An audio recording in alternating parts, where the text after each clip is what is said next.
Welcome to MeatsPad, a platform to share breakthrough knowledge that is accessible to the entire meat industry. Be ready to hear from meat specialists who will talk about numerous topics in meat science, including animal welfare, meat production, meat quality, and so much more. Hello folks, welcome again to the MeatsPad podcast. I'm Francisco Nahara, I'm your host today. This week it's a pleasure to have Dr. Elizabeth Boyle. She is a professor and meat science extension specialist at Kansas State University. And this week we'll be discussing about storage times of pork carcasses after harvest. The reason we're doing this week is because we received some questions from small pork processors. This research was conducted at Kansas State University a couple of years ago.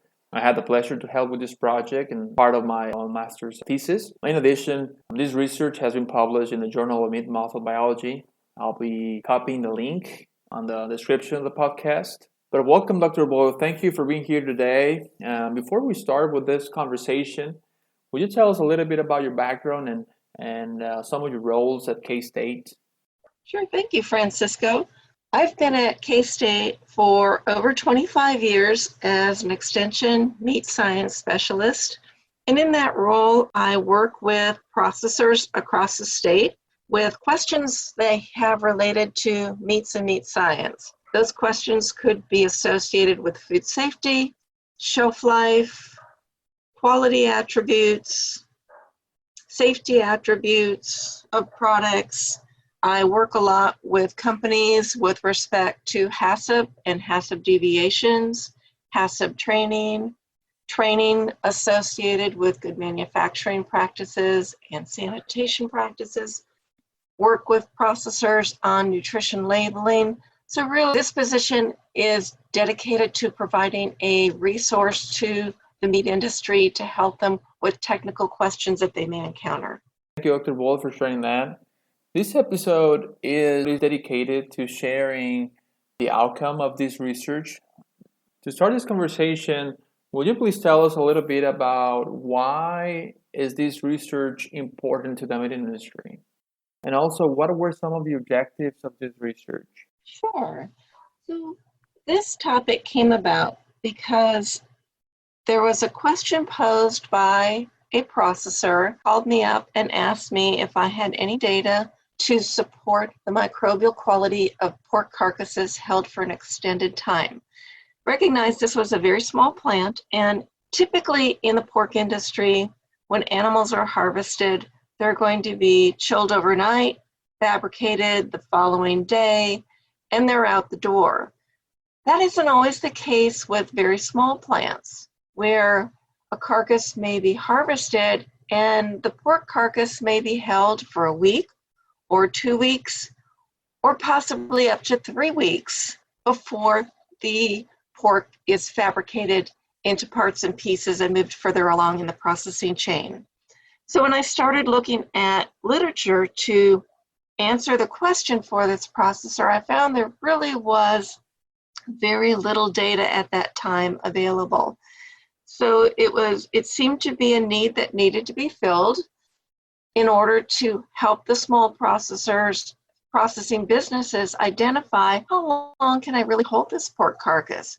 For example, at K-State, we have a USDA meat processing facility, and that facility is dedicated to teaching and research. And in visiting with our meat lab manager, I found that, yes, we often can hold a pork carcass for 14 days or 21 days because the carcass is used as a tool for teaching in a variety of different classes. So students may be looking at this carcass and it's going in and out of the cooler on different days for different classes in order for the carcass to be viewed. And following that period of time, then the carcass would be fabricated. And we didn't have any data to support the microbial quality of the subsequent product from that carcass. So I thought about setting up a study on looking at this microbial quality, which is why we identified holding a pork carcass for up to 21 days, sampling the carcass, and then fabbing product from that carcass, vacuum packaging it, and holding it for a period of time to look at the quality of the subsequent product from that carcass. So now I will go over a brief description of the study design. Then we'll talk about the results as well as part of that discussion. To start off, we used 20 hogs for this experiment that were harvested at the Kansas State University meat laboratory. Our facility is USDA inspected. In our facility, we utilize electrical stunning to stun the animals. We have a zero tolerance inspection that was conducted to visually inspect for feces, milk, and ingesta on pork carcasses. Upon the completion of the processing steps, the pork carcasses were stored for up to 21 days in a carcass cooler that averaged 32 degrees Fahrenheit with approximately a relative humidity of 87.3%. Also, we separated the sampling areas into 3 anatomical locations, including the jowl, the shoulder, and the flank. And we sampled these locations on 4 different storage days.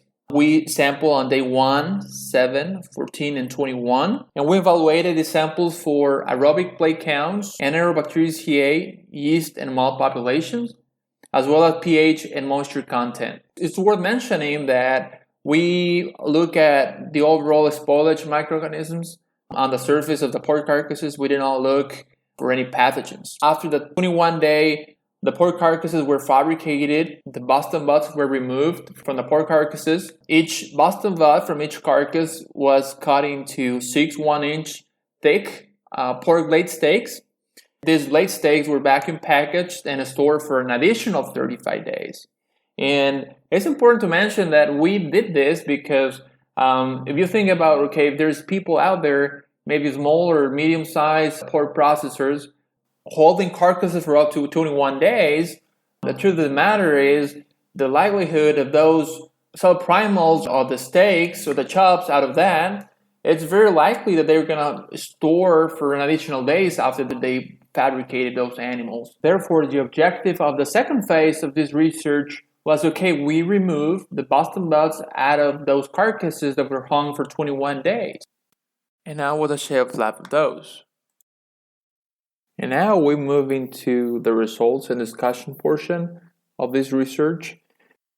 For the carcass data, what we found was that moisture content decreased over time, which we were expecting because we know we have airflow going to the cooler. That has an impact on the dehydration of the surface of the carcasses.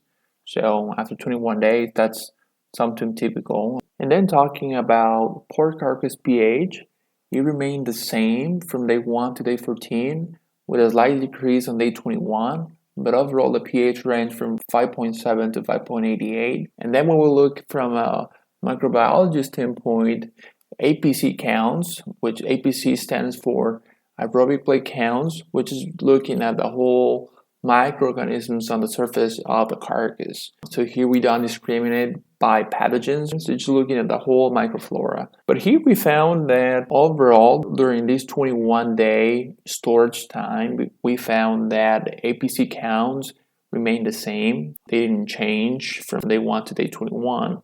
However, when we start looking at the anatomical locations, we found that jowl had a higher APC counts. This location tended to be more contaminated. And one of the speculations that we had as to why this occurred, why we found this increase, looking back to our process, we have this hot water intervention that we spray. Due to gravity, water will reside on this area, and therefore we have opportunity for those microorganisms to grow. Additionally, we tend to handle or to move the carcasses from one area to another area. And a lot of the time we use the jowl, that might be another potential opportunity for contamination to occur. But overall, the APC growth on the pork carcass surface was relatively low. And the range was between 1 and 1.2 log CFUs. And what does log CFU mean? So CFU means colony forming units, and when you start looking at other literature talking about bacterial growth in meat, they always refer this bacterial growth as logs. When we think about meat being at 1 or 2 logs, it means very fresh. On the other hand, when you reach 7 or 8 logs, And again, it really depends on the author of the book. But normally, when you reach 7 or 8 logs, you see a lot of this line formation, off flavor development. You start seeing like this spoilage is occurring. So this is not optimal. And for the other microorganisms that we evaluated, for example, Enterobacteriaceae, yeast, and mold populations, their growth remained very, very slow during this study. Now we move into the second part of the study. So here we have the vacuum package pork blade steaks that we took from the carcasses that were already hung for 21 days. Here in this shelf life study, we stored the pork blade steaks for an additional 35 days in a vacuum bag. And what we found here was very interesting because at the end of the shelf life study, at day 35, we had 5 logs for APC population. Looking back to our threshold that I talked earlier, this is below 7 or 8 logs. That we know this is where bacteria start to form slime and off flavor development. Overall, hanging carcasses for 21 days under these conditions, and then we remove the Boston butts, cut them into blade steaks, store them for an additional 35 days in a vacuum bag. These results indicate that we may do this without compromising the quality of the meat. And now that we went over the results of this study, Dr. Boyle, would you please talk a little bit about the implications of this data and how may pork processors use these data? Implications of the data are that it provides supporting documentation for processors who might hold carcasses for an extended period of time. If they're asked by an auditor or a regulator asking for supporting documentation on show me data that says it's okay to hold it for this length of time. Now, given we didn't look at pathogens, so we didn't look at salmonella growth on the carcass because that wasn't the intent of the study. The carcasses were refrigerated the whole time. So I wouldn't expect salmonella growth to be an issue as long as the temperature was below 40 degrees during this entire study, which it was. So our primarily focus was on spoilage organisms. And this now provides these very small businesses who might hold a pork carcass for an extended period of time some supporting documentation to say, if I hold it at this time and this temperature under these relative humidity conditions, I can be fairly sure, based on the statistics associated with this study, that I won't exceed 2 or 3 logs on this carcass by the time it's fabricated. So Dr. Boyle, what is actually supporting documentation? The supporting documentation is having scientific research that supports decisions that you've made for your business. We typically think of supporting documentation associated with a HACCP plan or a food safety plan. And in this particular case, why this study was initiated, a processor in a very small business had been approached by regulatory authorities asking for supporting documentation on how they can, to justify how they hold a pork carcass for an extended period of time. So a processor would do that by looking in the literature or finding data to support that it's okay that the quality attributes of the carcass are maintained even if I hold this pork carcass for 14 days. And because that data wasn't available in the literature when we started the study, we initiated it, and now the processor would have that supporting documentation to share with regulators, to share with auditors, to share with others who request information that scientifically supports the decision to hold the carcass for an extended period of time. Thank you, Dr. Boyle. And we do have an extra question for you. How can pork processors find an extension specialist like you? Okay, so the question of how do people find an extension specialist when they have questions, or if they're not sure who to reach out to, how can they locate someone who can help them? Well, one of the roles of an extension specialist is to make the industry aware that our resources are available.